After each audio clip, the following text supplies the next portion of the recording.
আসসালামু আলাইকুম। কেমন আছেন আপনারা সবাই? আশা করি ভালো আছেন। আমি একজোড়া কবুতর কিনে নিয়ে আসছি হাট থেকে, কিন্তু কবুতর কিনে নিয়ে আসার পরের দিন থেকেই আমার এই মুরগিটা সবুজ পায়খানা করতেছে এবং ঝিমাইতেছে, কোনো কিছু খাইতেছে না।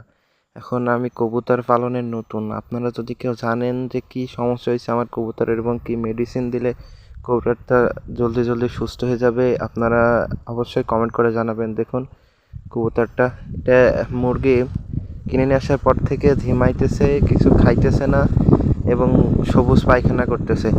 আমিও হ্যান্ড ফিড করাইছি, সেই জন্য মুখে একটু কিছু বাইতে গেছে, জ্বরে রয়েছে। দেখেন পায়খানা করতেছে, আমি আপনাদেরকে একটু দেখাই ওর পায়খানাটা। দেখেন সবুজ পায়খানা করতেছে আর কোনো কিছু খাইতেছে না, শুধু ঝিম মেরে বসে আছে। এখন কী যে মেডিসিন খাওয়াবো, আমি কবুতর পালনে নতুন, আপনারা যদি কেউ জানেন তাহলে আমাকে জানাবেন। আল্লাহ হাফেজ, সবাই ভালো থাকবেন।